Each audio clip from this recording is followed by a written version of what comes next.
Most practitioners I have spoken to are carrying two jobs. The first is the job they trained for, the clinical work, helping clients. The second is the job they never trained for, the admin work, the endless operational work that seems to multiply every time the practice grows. And that's why so many practitioners have started looking at AI. Not because they want to replace themselves, because they want some relief. But the problem is that as soon as AI enters the conversation, fear enters the conversation too. What if it gets something wrong? What if I miss something important? What if becoming more efficient somehow makes me a worse practitioner? I hear those concerns all the time, and honestly, I think they're good concerns, valid concerns. Because there is a version of AI in healthcare that should make you uncomfortable. The problem is that most practitioners can't tell the difference between that version and the one that could genuinely transform their practice. So that's what this video is about. Not whether AI is good or bad, not whether AI is the future, but what AI is actually doing when it's implemented correctly inside a clinical practice. Because the best clinical AI systems don't replace your clinical judgment. They create the conditions for it. This distinction matters because most of the fear around AI comes from misunderstanding what part of the work it should actually be doing. Think about a calculator. Nobody believes a calculator replaces a mathematician. It just removes the repetitive work so the mathematician can focus on solving the problem. The calculator isn't doing the thinking, it's removing the friction. That's how I think about AI in clinical practice, not as a replacement for expertise, but as infrastructure. So let me give you a real example.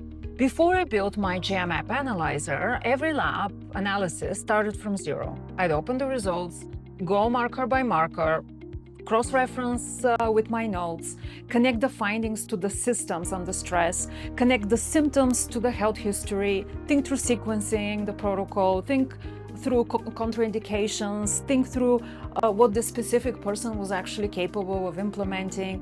Then I'd build the protocol. Then I'd source the supplements. Then I'd make sure these supplements were actually available. That process took me around 3 hours per client, every single time. And much of that process followed the same logic, the same methodology. So I built a system around it. And today, that same first layer takes around 5 minutes. Not because AI is practicing for me, because it's organizing information through my methodology before I ever sit down to review it. I still review everything. I still make the final call. I still catch what only I can catch. But I'm no longer starting from a blank page. And that's a very different use of my time. And once that first layer is handled, something interesting happens. You become a better clinician. Most people think the benefit of AI is speed. I think speed actually is the least interesting benefit. Back in Hollywood, nobody expected the director to calibrate every camera lens before filming. Nobody expected the editor to build the storage servers. Nobody expected the visual effects supervisor to maintain the render farm. Those systems existed for one reason, so experts could spend their attention where it matters most. The same thing happens inside a clinical practice. When the operational layer is handled, two things come back. The first is consistency. Your best thinking becomes available more often. You're not reinventing the wheel every time. The system reflects your methodology at its best, not your methodology when you're tired or when you're running behind. Your methodology when you're fully expressed and present.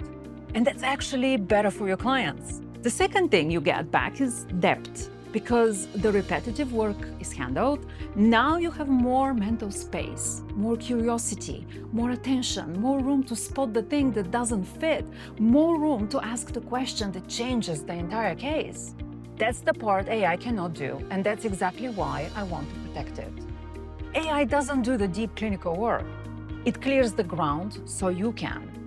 The thinking I am doing today is completely different from the thinking I was doing before. Not less, better. But this is where most practitioners make a critical mistake, because not all AI systems are doing this.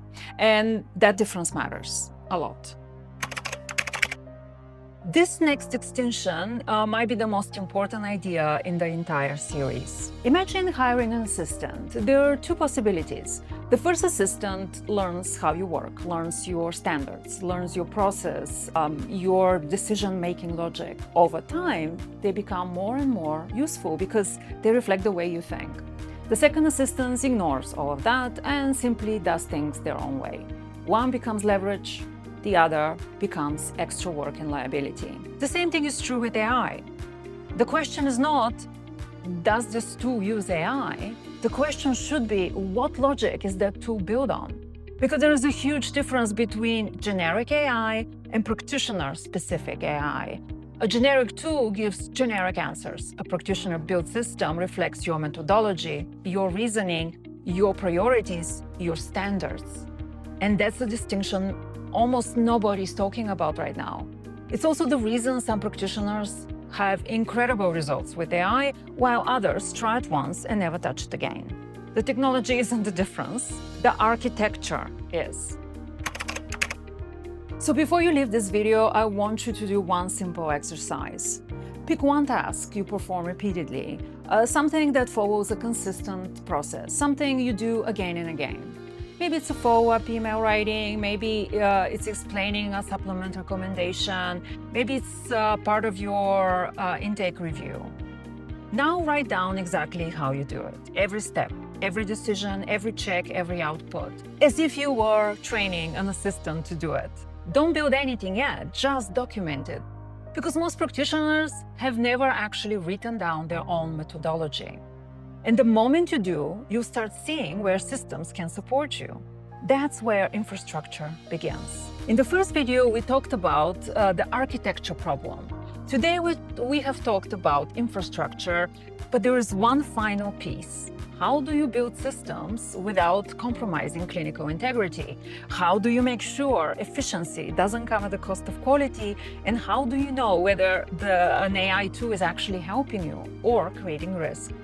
That's what we're going to talk about in the next video, because not all AI implementations are equal. And the practitioners who understand the difference are going to have a massive advantage over the next few years. The goal is not to replace your expertise. The goal is to make your expertise more available, more consistent, and more impactful. That's what good infrastructure does.